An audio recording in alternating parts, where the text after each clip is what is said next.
नमस्कार, मैं हूं संजय शर्मा। आप देख रहे हैं 4PM न्यूज़ नेटवर्क। कर्नाटक आया था, चुनाव पास में है। 3-4 महीने बाद चुनाव की उम्मीद लग रही है और कर्नाटक वो राज्य है जहां पे भारतीय जनता पार्टी और विपक्ष दोनों को सबसे ज़्यादा उम्मीद है। और बल्कि मैं कहूँगा कि 2024 का जो सेमीफाइनल है एक्चुअल में वो कर्नाटक से सामने आ जाएगा। कर्नाटक पे एक तरफा पार्लियामेंट की सीटें जीती थी 2019 में, लेकिन अब गंगा में पानी बहुत बह गया है। मैं कल से लगातार लोगों से संवाद कर रहा हूँ, बातचीत कर रहा हूँ, टैक्सी वालों से मिला, चाय की दुकान पे मिला, कुछ अलग अलग लोगों से मैंने बात करी। असल में किसी भी शहर में जाते हैं आप तो वहाँ का राजनीतिक मिजाज क्या है ये तभी पता चलता है जब आप 50-100 लोगों से बात करें। हालांकि मैं अभी शहर में ही हूँ, बेंगलोर में हूँ। एक कल परसों में मैं फिर शिफ्ट करूँगा, कुछ और इलाकों में जाऊँगा कर्नाटक के। और मेरी कोशिश ये रही कि कर्नाटक के राज्य में मैं कुछ अच्छी खबरें आपको दे सकूं, जो इनपुट बता सकूं कि कर्नाटक का राजनीतिक तापमान क्या है। और मैं इस समय जहां बैठा हूं ये कर्नाटक का प्रेस क्लब है। बहुत आलीशान प्रेस क्लब है कर्नाटक का। और सबसे अच्छा जो मुझे लगा, मैंने देश के तमाम प्रेस क्लब देखे हैं कि बड़ा ग्रीनरी है, बहुत पेड़ हैं, खुशहाल है और बड़ा लाइव सा है। और मेरे साथ आज जो शख्स जुड़े बैठे हैं कर्नाटक के, वो बहुत बेहतरीन पत्रकारों में माने जाते हैं। 20 साल तक वो लगातार 20 साल से एक बहुत शानदार पत्रकारिता कर रहे हैं। बेंगलोर में बहुत ख्याति है उनकी रिपोर्टें, उनकी वीडियो पूरे देश में, पूरी दुनिया में बहुत चर्चा का विषय रहते हैं। प्रेस क्लब के मेंबर भी हैं। तिरुमलेश जी मेरे साथ में हैं। और अच्छी खूबी है कि कन्नड़ और हिंदी दोनों बोल लेते हैं। क्योंकि जब मैं आया तो मुझे ये परेशानी हुई कि कन्नड़ भाषा जो है वो थोड़ी मुझे आती नहीं है। तो कन्नड़ में मुझे नाम का भी पूरा उच्चारण, पूरा नाम, आप पूरा नाम क्या लिखते हैं? एक्चुअली मैं हिंदी में थोड़ा गड़बड़ा जाता हूँ। नहीं, तिरुमलेश देसाई बोल के। तिरुमलेश शाह देसाई। तो मैं बड़ा लकी हूँ कि मेरे वीडियो देखते रहते थे ये पहले भी। तो फिर मैं कहा चलिए प्रेस क्लब में बैठ के आपकी प्रेस क्लब की चाय पीते हैं, पकौड़ी खाते हैं, कुछ बातें करते हैं कर्नाटक की राजनीति की। तो एक इतनी बेहतरीन पत्रकार मेरे साथ हैं। तिरुमलेश भाई, पूरा देश आपका राज्य आपके शहर की तरफ देख रहा है। कर्नाटक में क्या लग रहा है, राजनीतिक तापमान किधर ज़्यादा है? संजय भाई, पहले आपको शुक्रिया अदा करना चाहता हूँ, आपने मेरे को इतना बड़ा मंच पे लाने के लिए। और आगे हम ले चलते, भाई साहब जो बोलेंगे उनका प्रश्न का उत्तर सीधे मुद्दे पे चलते हैं।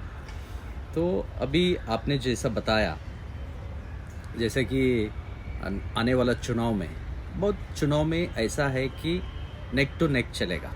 ऐसा नहीं है कि एक ही साइड पे क्लियर है वार, वैसा नहीं होगा। ये वार फील्ड में बहुत हमेशा अपने अपने विरोध पक्ष वाले और चुनाव का जो गवर्नमेंट है उनके भी जो लोग अपने अपने मुद्दे लेके चलते हैं, लेकिन वोटर के मन में बहुत क्लियर कट है किसको साथ चलना है।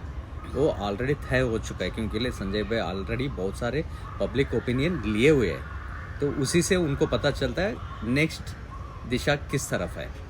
तिरुमलेश भाई, मेरे को जो फीडबैक, मैंने कल से अब तक लगभग 20 लोगों से बात की होगी।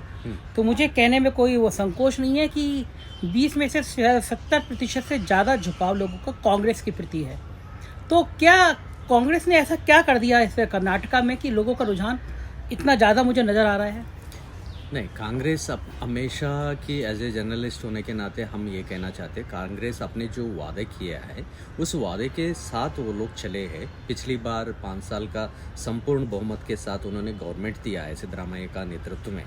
वो बहुत सारे जो आम आदमी लोगों को बहुत अच्छे उन्होंने गवर्नमेंट का जो योजना बना के दिए थे, वो सारे मुद्दे वहाँ तक आम आदमी और लास्ट लाइन का जो इंसान है वहाँ तक उनको पहुँचने में वो सरकार में बहुत सारा काम हुआ है।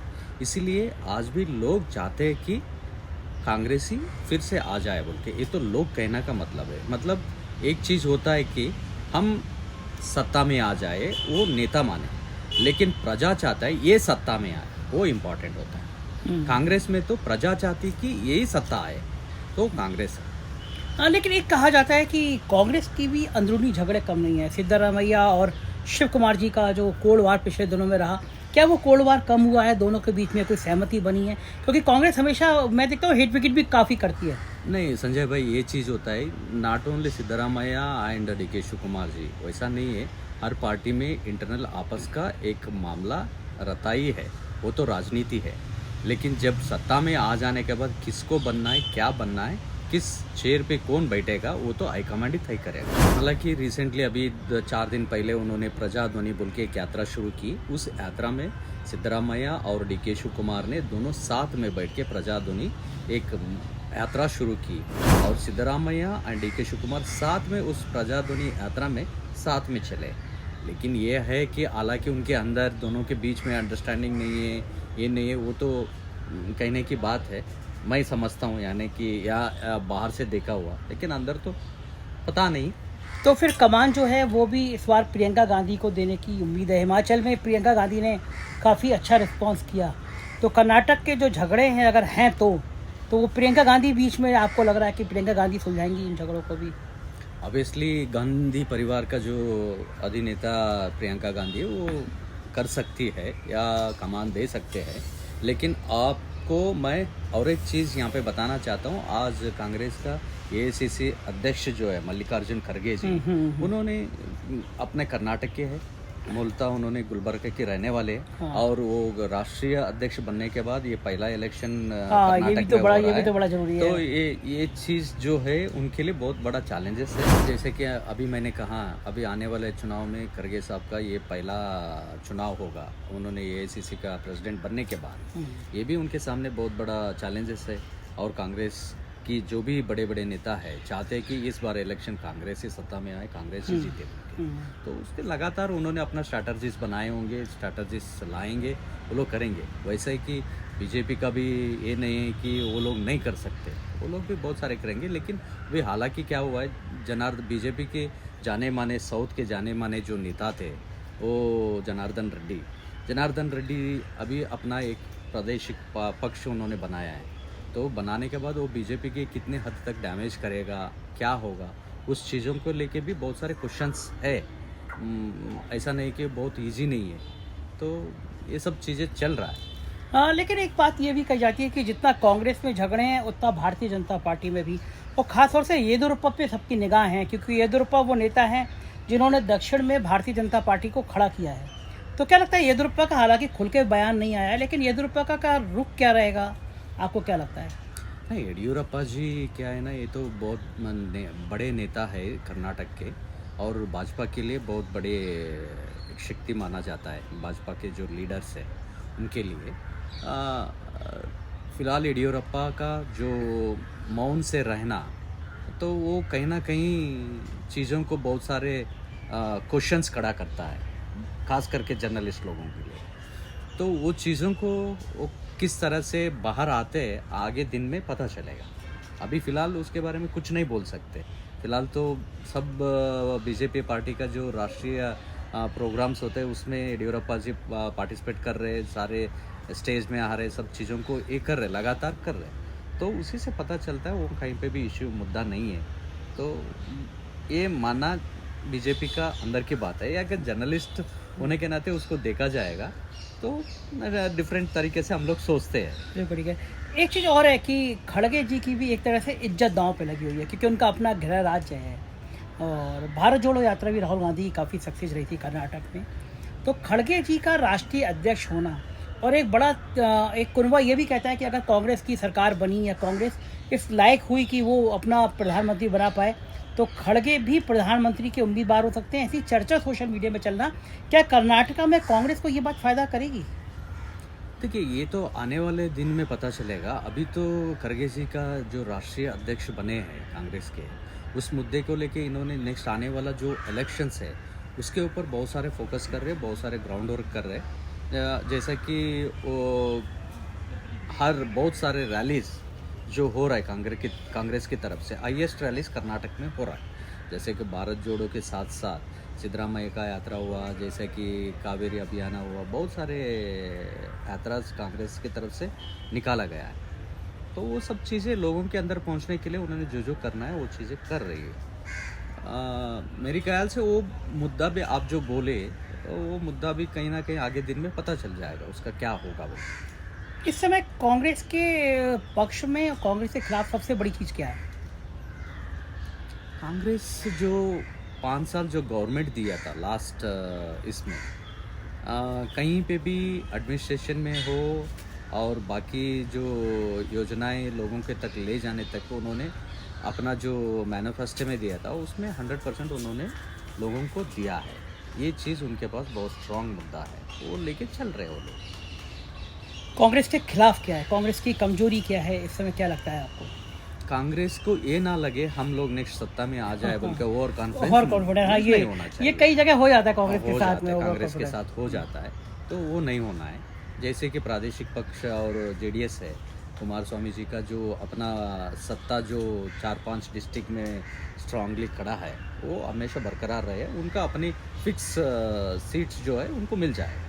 जो अभी नया पक्ष जो आया है जनार्दन रेड्डी जी का, वो क्या करेगा बोल के आगे दिन में पता चले।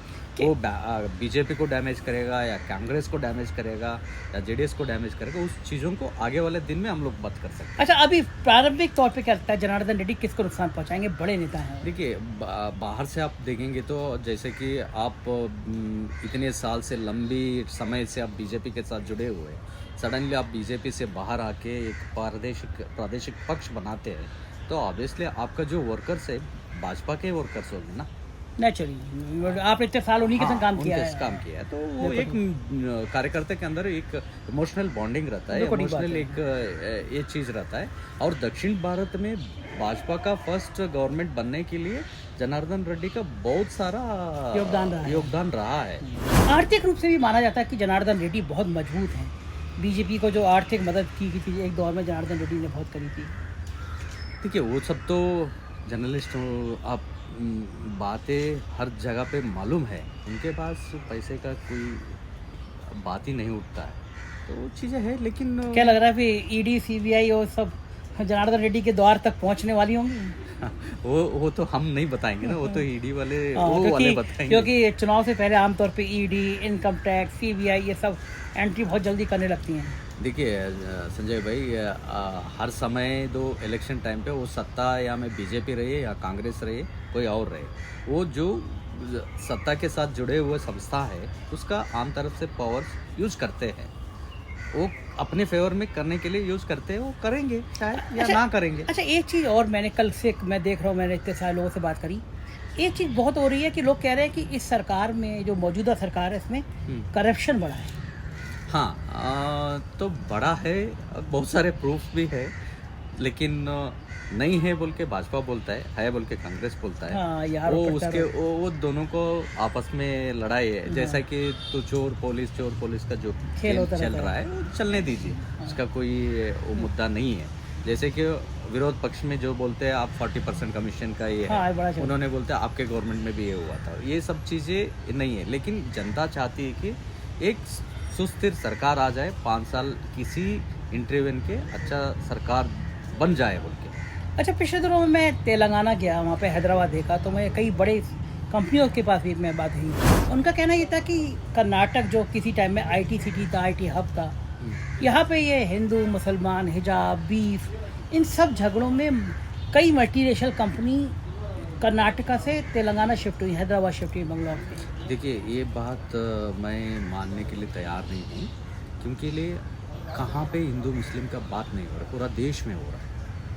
ये सिर्फ कर्नाटक में नहीं है, पूरा देश में हो रहा है। उस चीज़ को गलत बोल के उस चीज़ से लोगों को बाहर ले जाने के लिए कांग्रेस का जो नेता राहुल गांधी जी भारत जोड़ो यात्रा चल रहा है, उनका मुद्दा वही है, सब एक ही है उनके। तो ऐसा नहीं है कि कर्नाटक में एक ही है, वो कर्नाटक में नहीं है, हर जगह पे है, हर जगह पे। वो इसीलिए हो रहा है कि वो चीज़ें पहले बातों में ख़त्म हो जाते थे, अभी डिजिटलाइजेशन होने के बाद वो बात बहुत पहल रहा है।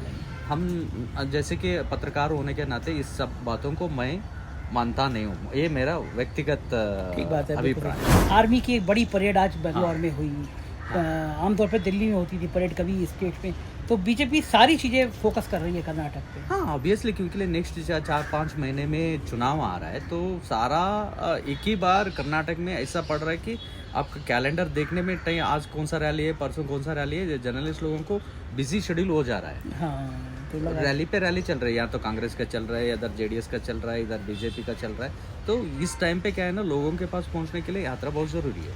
हर यात्रा का एक नया नाम होगा, हर यात्रा का नया चीज़ मुद्दे लेके लोगों के तक पहुंचने का कोशिश कर रहे हैं। बिल्कुल ठीक है, आने वाले दिनों में तापमान बढ़ा रहेगा। शुक्रिया, हम आपको परेशान करते रहेंगे, अगले 3-4 महीने तक लगातार आपसे बातचीत करते रहेंगे। थैंक यू, आपका परेशानी मेरे लिए अच्छी बात है, शुक्रिया। तो आप सुन रहे थे बेंगलोर के प्रेस क्लब में मैं बातचीत कर रहा हूँ। कुछ और जगह मैं कर्नाटक में आपको बताऊंगा कि क्या हालचाल है राजनीति के, और जिन जिन राज्यों में चुनाव हैं 4PM वहाँ जाएगा, देखेगा, ज़मीनी ग्राउंड पे हम बातचीत करेंगे। आप देखते रहिए 4PM न्यूज़ नेटवर्क। शुक्रिया, थैंक यू।